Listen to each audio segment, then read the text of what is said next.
तो अब हम बातें करेंगे अगले पार्ट पे कि करे तो करे क्या। जहाँ भी उम्मीदें रखी वहीं या वहीं पे केवल दुख और दुख मिला। तो अब क्या करें। पहले तो मज़ा आया कि ये हो जाएगा, लेकिन बाद में केवल और केवल हाथ खाली ही रहा। जैसा सोचा वैसा कुछ हुआ नहीं। तो बाहर की दुनिया में इसके बहुत सारे उपाय हैं या बहुत सारे लोगों ने तर्क दिए हैं कि ये करना चाहिए। जैसे उम्मीदें दूसरों से नहीं, खुद पे रखो। हाँ, अगर ऐसा किया जाए तो व्यक्ति का दुख बहुत कम हो जाएगा, क्योंकि अब उम्मीदें बहुत कम होंगी।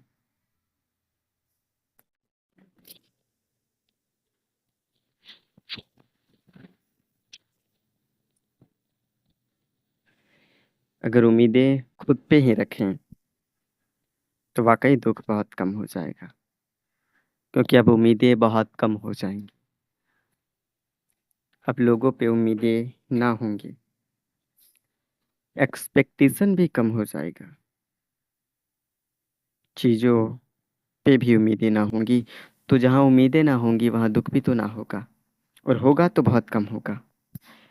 एक और उदाहरण से इसे समझते हैं। आप अपने लाइफ में बहुत बार इसे एक्सपीरियंस किया होगा कि अगर किसी चीज़ से उम्मीदें ज़्यादा हों, अगर हम कोई काम करते हैं और वहाँ पे उम्मीदें हो कि वहाँ 1000 रुपए मिलेंगे, और काम वही था, बस उम्मीदें 1000 थी, और वहाँ अगर किसी को 500 मिल जाए तो उसे दुख होगा, क्योंकि उसने उम्मीदें ज़्यादा रखी थी। और वही अगर 1000 हो और उसे अगर 2000 मिले तो उसे सुख होगा या मज़ा आएगा, क्योंकि उसकी उम्मीदें कम थी। वही अगर उसी काम की वो 2000 अगर उम्मीदें रखता और 2000 मिलते तो कुछ खास खुशी नहीं होती। अगर हम कहीं जाते हैं और उम्मीदें अगर होती है कि बहुत अच्छा माहौल होगा, बहुत अच्छे लोग होंगे, हमारी कद्र करेंगे, और जो उम्मीदें ना होती है वो अगर पूरी ना हो तो हमें दुख होता है। और अगर उम्मीदें छोटी हो और उससे ज़्यादा मिल जाए तो अच्छा लगता है, और उससे कम हो तो दुख होता है। तो जिसकी जितनी छोटी उम्मीदें हैं, एक्सपेक्टेशन जितने कम है, उसे ज़्यादा मज़ा आएगा या उसे ज़्यादा खुशी मिलेगी। लेकिन फिर वो खुशी बढ़ जाएगी, आई मीन वो एक्सपेक्टेशन बढ़ जाएगी, क्योंकि एक बार जितना मिलता है पूरा हो जाता है, फिर एक्सपेक्टेशन बढ़ जाते हैं। जैसे एक और एग्जांपल पे समझते हैं कि अगर किसी की मंथली 15,000 है, अब उसे 20,000 मिल रही है, उसकी उम्मीदें हैं कि 25 हो, और 25 चला गया तो उसे अच्छा लगेगा। फिर उसकी एक्सपेक्टेशन 30 का होगा, अब 30 जाएगा तो अच्छा लगेगा, फिर 40 का, फिर 40 पहुंचा तो अच्छा लगेगा। लेकिन वही अगर 35 पे पहुंच जाए तो दुखी हो जाएगा। वही कभी 25 पे पहुंचने पर सुखी हुआ था, आज 35 आने पर दुखी हो रहा है, क्योंकि उसकी उम्मीदें ज़्यादा थी। ये कोई खास रास्ता नहीं निकलने का, लेकिन हाँ ये भी सही है, उम्मीदें कम रखो, उम्मीदें खुद से ही रखो।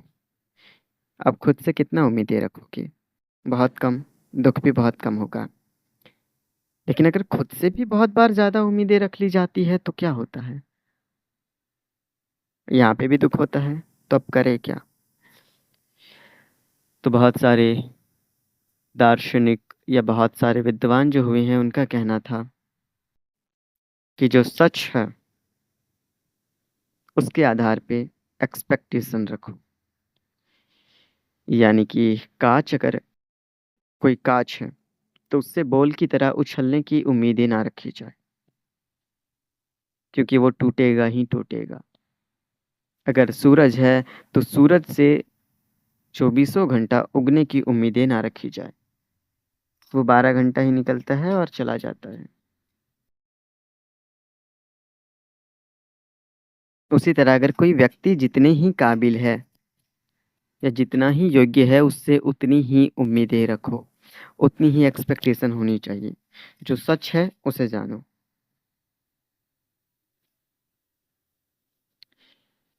अगर सच के आधार पर उम्मीदें होंगी तो दुख नहीं होगा। हाँ, उम्मीदें कम होंगे लेकिन दुख भी कम होगा, क्योंकि सच में कोई किसी के लिए कुछ नहीं करता। तो उम्मीदें तो कम होंगे ही। कोई मेरी भावना और फीलिंग समझे, ये उम्मीदें खत्म हो जाएंगी, क्योंकि भावना और उम्मीदों को जानना या समझना कोई साधारण व्यक्ति के बस का नहीं होता। तो उम्मीदें सत्य के आधार पर रखो, जितना सच है उतना ही। उदाहरण के तौर पे अगर हम देखें, यदि हम कोई काम कर रहे हैं और हमें लगता है कि आने वाले 4 सालों में ये नहीं होगा, तो उम्मीदें ना रखो कि ये हो जाएगा। और अगर होगा तो कितना, ये भी जान के रखो कि 5% पॉसिबिलिटी है ये होने की। बस 5% ही उम्मीदें रखो। इससे ज़्यादा रखोगे दुख होगा ही होगा। तो हर एक चीज़ में ये देखो कि सच कितना है। कोई व्यक्ति है, वो खुद ही लालची है, तो तुम्हें क्या देगा? कोई व्यक्ति है खुद ही स्वार्थी है, तो तुम्हें सुख कहाँ देगा? कोई जगह है वहां अगर होने की पॉसिबिलिटी 1% है, तो तुम क्यों मान बैठे हो कि मेरा ही होगा? कोई व्यक्ति है अगर वो बुरा है, तो तुम्हारे साथ अच्छा कैसे करेगा? तो सच को देखो या सच को जानो। लेकिन यहाँ पे भी प्रश्न उठता है कि सच जाने कैसे? क्योंकि सच देखने के लिए भी तो बहुत अधिक ज्ञान की आवश्यकता होती है। अब सच भी नहीं देख पाते। अब सच भी अच्छे से अगर नहीं देख पाते तो करे क्या? क्योंकि अगर सच अच्छे से देखेंगे नहीं तो एक्सपेक्टेशन ज़्यादा भी तो हो सकती है। दूसरा प्रॉब्लम ये है कि इतनी एक्सपेक्टेशन में मज़ा नहीं आता। एक्सपेक्टेशन रखा इसलिए था ताकि मज़ा आए ज़्यादा, और मज़ा का अंत ही नहीं, वो बढ़ते ही चला जाता है। तो अगर मज़ा ही नहीं आ रहा तो छोटी छोटी एक्सपेक्टेशन रखे क्यों? तो करे क्या? अब सच जानता भी नहीं जो सच के आधार पे रख पाऊं एक्सपेक्टेशन। और अगर सच जान लिया तो एक्सपेक्टेशन बहुत कम रखना होगा और उतने में मज़ा आता नहीं। तब क्या करें? उधर दोनों ओर से फंसे थे, अब चारों ओर से फंस गए। तो करे क्या?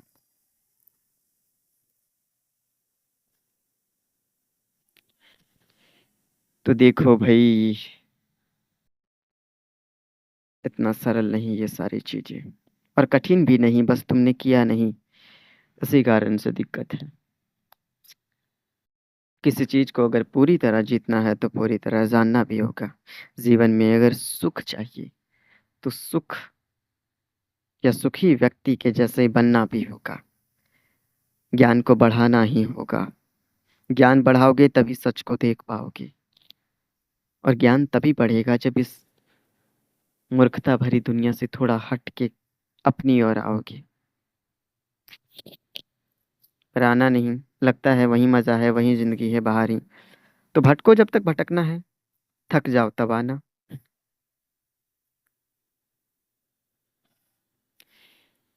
तब भी प्रश्न रह गया कि सच देखे कैसे? और अगर सच देख ही ना पाए तो सच के आधार पे एक्सपेक्टेशन होगा कैसे? और सच के आधार पे रख लिया तो बहुत कम होगा, और बहुत कम होगा तो मज़े भी कम होंगे। और मुझे तो मज़ा ज़्यादा चाहिए था, अब करे तो करे क्या? पहले करते थे उससे तो बढ़िया हो जाओगे, लेकिन यहाँ पे भी दिक्कत होगी। और इससे अगर निकलना है तो ज्ञान को एक उच्च सीमा तक ले जाना होगा। सत्य को यथारूप से देखना होगा। जीवन को ज्ञान की ओर ले जाना होगा। एक बात और जरूरी बात कि आज तक तुमने जो पढ़ाई की वो ज्ञान नहीं था, इस बात को जान लो। आज तक तुमने जो पढ़ा स्कूल, कॉलेज, इन सब में, ऐसा नहीं कि वो ज़रूरी नहीं था, पढ़ा अच्छा किया, पर याद रखो वो ज्ञान नहीं था, वो जानकारी थी। तुमने अब तक केवल और केवल जानकारी ही पाई है। और जानकारी से कोई चीज़ें ठीक हो सकती है। उदाहरण के लिए मैं मैकेनिकल इंजीनियर बनता हूँ, तो इंजीनियर के अलग अलग क्षेत्र होते हैं, तो किसी एक क्षेत्र के बारे में मैं सीखता हूँ। तो एक क्षेत्र को कैसे, कोई चीज़ अगर खराब है तो उसे अच्छा कैसे किया जाता है, ये जानकारी है मेरे पास केवल, और वो जानकारी वहीं काम आएगी। अगर मैं डॉक्टर हूँ तो डॉक्टर के बारे में या डॉक्टर बीमारियों की जानकारी है मुझे, ज्ञान नहीं है, ये ज्ञान नहीं होता। आज तक जो तुमने जाना या सीखा वो ज्ञान था ही नहीं। ज्ञान जानकारी नहीं होता। और अगर ज्ञान जानकारी होता है तो एक लेबर भी बहुत जानकार होता है, क्योंकि उसे भी पता होता है किस चीज को कैसे करना है। तो उस जानकारी को ज्ञान से मत जोड़ना। ज्ञान वो होता है जो व्यक्ति के चरित्र का निर्माण कर सके। ज्ञान वो है जो व्यक्तित्व का निर्माण करे, जो भावनाओं को नियंत्रित कर सके, जो व्यक्ति को ऊंचा ले जाए, जो सुख की ओर ले जाए, जो सत्य की ओर लेकर के जाए, वो ज्ञान होता है। ये अब तक तुमने जो जाना सिर्फ जानकारी थी, वहम से अभी हट जाओ। और जानकारी से ज़िंदगी कभी अच्छी नहीं हो सकती। चीज़ें अच्छी हो सकती है, जिस चीज़ के बारे में जानकारी है सिर्फ वही अच्छी हो सकती है। अगर 1000 जनरल नॉलेज तुमने याद करके रखी है तो वो केवल एग्जाम में काम आएंगी। भारत 1947 में आज़ाद हुआ। अच्छी बात है जानकारी होनी, अच्छी बात है ये जानकारी है, लेकिन कहाँ काम कहाँ करोगे इसका? हम्म? ये भी थोड़ा अच्छी जानकारी हो गई कि भारत कब आज़ाद हुआ। अब तुमने ये जान लिया कि कोई जीव है, वो अपना खाना कैसे बनाता है। ये बहुत सारे जनरल नॉलेज पढ़ लिए, जीके याद कर लिए, अब करोगे क्या उसका? वो केवल एग्जाम तक है, वहीं तक सीमित है, बात खत्म हो जाएगी उसकी। तो ज्ञान की ओर आओ। अगला पार्ट में हम और विस्तार से इसी पे बातें करेंगे, और बेहतर तरीके से। वो सबसे ज़्यादा महत्वपूर्ण होगा। अभी के लिए फ़िलहाल बस राधे राधे।